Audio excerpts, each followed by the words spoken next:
हां माझ्या देशावर माझे प्रेम आहे. बस थँक्यू. काय मत आता तुझं? ज्ञानेश्वर थँक्यू. भारत माझा देश आहे. खरंच आहे का रे भारत आपला देश आहे? आपल्या देशावर आपलं प्रेम आहे का? आहे. आणि सारे बंधू जे सारे नागरिक जे आहेत आता जो म्हणलास तेच खरं आपले बंधू भगिनी आहेत का? बघा मी प्रश्न विचारतो, उत्तर तुम्ही हो देताय. तिकडून तर आवाजच येत नाही. तुम्हाला पण मी प्रश्न विचारणार, हे इथं बसलेत म्हणून ह्यांचं नाहीये. आहे का प्रेम? आहे का आपलं आपल्या देशावर प्रेम आहे का? आहे नक्की. आपण कायदे पाळतो का? आपण ज्या हे करतो आपल्या शिक्षकांनी सरांनी घरच्यांनी सांगितलेलं पाळतो का?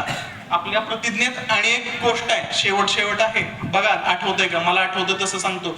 मी माझ्या गुरुजनांचा, पालकांचा, वडीलधाऱ्या माणसांचा सन्मान करीन. करतो का आपण? खरं खरं सांगायचं उत्तर. मला उत्तर माहितीये, तुमच्याकडनं फक्त पाहिजे. दिदी करतो का? रुमाल न्या. हे पुढं दिदी, ए पुढं माझ्या नका पुढं आहे का? ठीक आहे. झोप गेली का आता? का अजून प्रश्न विचारू? गेली ना? आपण आता इथं जमलोय ते कायद्याच्या शिबिरासाठी जमलो. आता कायदा कायदा कायदा असं आपण सारखं मगासपासून ऐकतो. काय रे कायदा म्हणजे काय माहितीये का तुम्हाला? माहितीये का कोणाला कायदा म्हणजे काय? कोणाला माहितीये का? नाही, कोणालाच माहित नाही. कायदा म्हणजे आपल्याला काही अधिकार दिलेले आहेत आणि आपल्याला काही जबाबदाऱ्या दिलेल्या आहेत. गाडी चालवायचा जसा आपल्याला अधिकार दिलाय की नाही, तसं त्या गाडीनं दुसऱ्याला उडवायचं नाही. त्या गाडी चालवताना जो नियम आहे ते पाळायचे, हे आपल्याला कायद्याने सांगितलेलं आहे. शाळेत जायचंय, हे पण आपल्याला कायद्याने अधिकार दिलेला आहे. त्या शाळेतनं शिकलेल्या ज्ञानाचा काय उपयोग करायचा ही कायद्याने दिलेली जबाबदारी आहे ना? आहे का नाही? जबाबदाऱ्या दिल्यात का नाही? का स्वतःच्या घराचा कचरा काढायचा आणि दुसऱ्याच्या दारात टाकायची ही जबाबदारी आपली आहे का? करतो का आपण तसं? शाळा स्वच्छ करतो का? नुसतंच हो म्हणताय का खरंच करतो? जाऊन बघायचं का आता आपण? बरं ठीक आहे. आता दुसरी एक गोष्ट अशी आहे की सगळ्यांनी आता आपल्या इथल्या जे सन्माननीय विधिज्ञ आहेत त्यांनी आपल्याला बरंच कायद्याचं ज्ञान दिलं, त्यामुळे मी त्याच्याकडे जात नाही. मी फक्त आता छोटस तुम्हाला एक हे सांगतो. दामूचं बिल नावाची एक आम्हाला गोष्ट होती. तुम्हाला माहितीये का दामूचं बिल नावाची? कदाचित नाव चुकलं असेल पण एक गोष्ट होती आम्ही लहान असताना. दामू नावाचा एक मुलगा असतो. माहितीये का? कोणाला माहितीये का गोष्ट? नाही, कोणालाच माहित नाही. गोष्ट ऐकली चालते का? काय गडबड शाळेत जायची? दामू नावाचा एक मुलगा होता, एक लहान मुलगा होता. आणि तो काय करायचा, आईनं वडिलांनी काम सांगितलं, जसं तुम्ही लोक करता का नाही आई वडिलांकडनं, जा दुकानात जा, हे कर, साखर घेऊन ये, मग आई मला त्यातला 1 रुपया दे, मग हे घेऊन ये, बिस्किटचा पुडा घे, मग मला ते चॉकलेटसाठी 1 पैसा दे, असं दे. असं तो पण आपल्या आई वडिलांकडनं प्रत्येक ह्याच्यात पैसे मागायचा. मी हे काम केलं, आता त्याचे पैसे मला दे, मी ते काम केलं, त्याचे पैसे मला दे. मग असं होतं. असं करत करत दामू एक दिवस आपल्या आईला एक बिल देतो. आई, या आठवड्यात या महिन्यात मी तुझं एवढं काम केलंय आणि एवढ्या काम केल्याचे एवढे पैसे झालेत आणि ते मला तू दे. मग आई काहीतरी बोलत नाही, आई शांत बसते. मग एक दिवस काय होतं, दामू आजारी पडतो. दामू आजारी पडल्यावर काय होतं, आई त्याची सगळी काळजी घेते, सगळं त्याचं हे करते. ताप आल्यावर, खोकला झाल्यावर आपली आई आपली काळजी घेते ना? का घेत नाही? परत तुमचा आवाज हे झाला. मला भूक लागली आहे का तुम्हाला? मग आवाज का बारीक होतोय? बरं ठीक आहे. तर मग काय होतं, मग दामू आजारी पडतो, त्याची आई त्याची सगळी सेवा करते, तो बरा करते.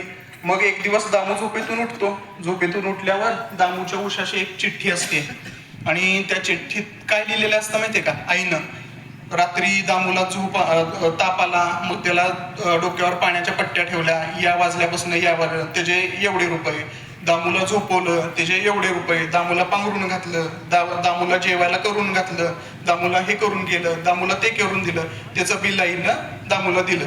मग दामूला कळालं की आपले आई वडील सुद्धा आपल्यासाठी किती कष्ट करतात. मग तसं तुम्ही बिल तयार केलंय का कुठलं? मला एवढं द्या तेवढं द्या, तर तसं करू नका बरं का. आपले आई वडील आपल्यासाठी खूप कष्ट करतात. आपण शिक्षण घ्यावं, चांगलं मोठं व्हावं म्हणून आपल्यासाठी खूप कष्ट करतात. एकदा ते काय करतात बघा, त्यांच्याशी बोला, हा आणि आपल्या गुरुजनांचा, पालकांचा आणि वरिष्ठांचा आदर करायला शिका. आता जमलेल्या ग्रामस्थांविषयी आपल्याला वाकचोरे वकील साहेबांनी सांगितलं की गावातले तंटे गावातच मिटवायला पाहिजे. आता 13 तारखेला म्हणजे 13 सप्टेंबरला या येणाऱ्या 13 तारखेला लोक न्यायालय आहे. तर लोक न्यायालयात जे तडजोड पात्र गुन्हे आहेत किंवा जे तडजोड पात्र केसेस आहेत आपल्या जमिनीच्या असतील किंवा बाहुबंदकीच्या ज्या काही असतील ज्या न्यायालयात मिटू शकतात, अशा केसेस तुम्ही तडजोड करू शकता. त्याच्यासाठी भांडायची काय गरज आहे का? जे भांडून शेवट मिळणारच आहे त्याच्यासाठी वर्षानुवर्ष आपला वेळ, न्यायालयाचा वेळ, आपले पैसे सगळे हे वाया घालवून परत तोच जर निकाल मिळणार असेल तर 4 गोष्टी सामंजस्याने किंवा 2 पावलं आपण मागे सरकायचं, 2 पावलं ते मागे सरकतील. याने जर तुमचा फायदा होणार असेल तर काय वाईट आहे का? नाहीये ना. तर ते फायद्याचंच आहे.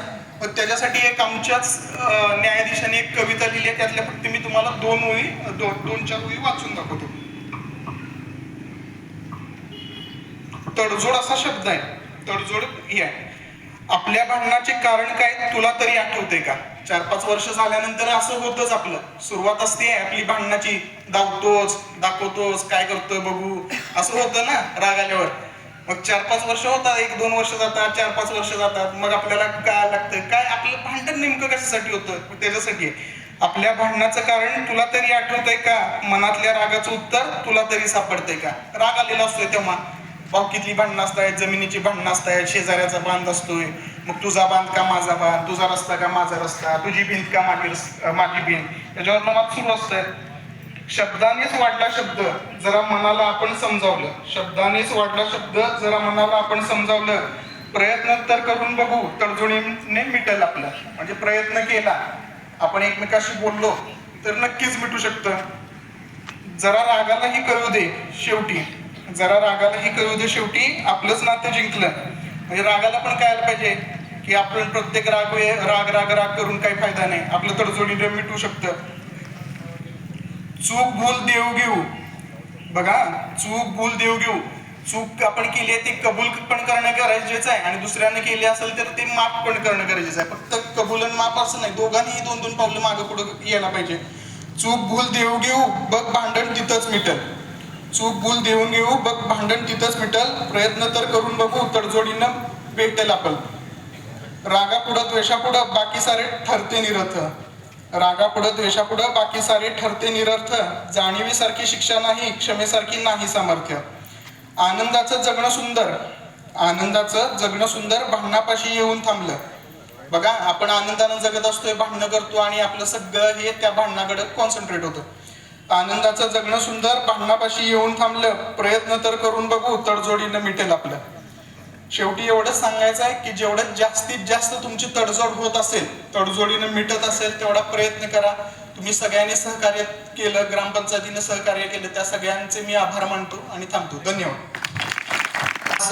आपण आज इथं बघितलं तर बरेचसे बालक उपस्थित आहे. सरांनी आपल्याला सांगितले की एक गोष्ट सरांना सांगितली तर तुम्ही सर्वांनी ऐकली आणि तुम्हाला समजलं असेल असं मी समजतो.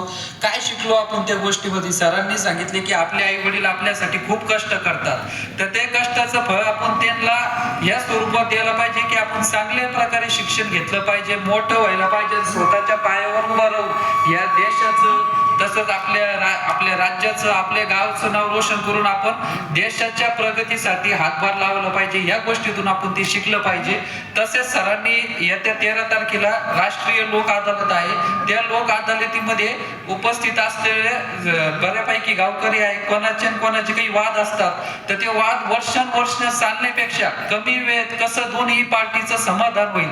आणि तसेच सरांनी जे न्यायाधीश साहेबांनी जे कथा लिहिलेली त्याबद्दल सांगितले ते पण तुम्हाला समजले असेल, त्याबद्दलही सरांचं विशेष धन्यवाद. सर्वांना सोप्या भाषेत कायदे कसं समजेल सरांनी तेही अत्यंत चांगल्या प्रकारे असं आपल्याला मार्गदर्शन केलं, त्याबद्दल कळमकर साहेबांचं धन्यवाद.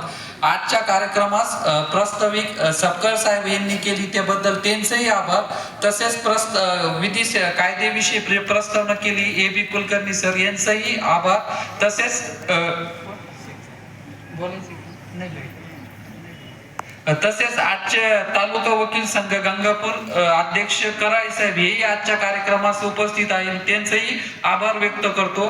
तसेच आजच्या कार्यक्रमाचे वक्ते म्हणून वाकचौरे साहेब यांनी आपल्याला चांगलं असं मार्गदर्शन केलं, तसेच त्यांचेही आभार व्यक्त करतो. आणि ग्रामपंचायतचे जे पदाधिकारी उपस्थित आहे आज, तर त्यांचेही आभार उपस्थित करतो. जे पदाधिकारी आहेत त्यांचेही आभार. तसेच आपण सर्व गावकरी जमलो, तुमचेही विशेष आभार. आणि सर्वात महत्वाचे म्हणजे जे बालक उपस्थित आहेत, जवळपास अर्ध्या घंट्यापेक्षा जास्त वेळ त्यांनी अत्यंत चांगल्या प्रकारे आपल्याला ऐकलं आपलं सर्वांचं, त्यांचेही विशेष असा आभार. तसंच आजच्या कार्यक्रमाचे अध्यक्ष शेख साहेब यांच्या आदेशाने आजचा कार्यक्रम संपन्न झाला असं मी जाहीर करतो. धन्यवाद. जय हिंद, जय महाराष्ट्र.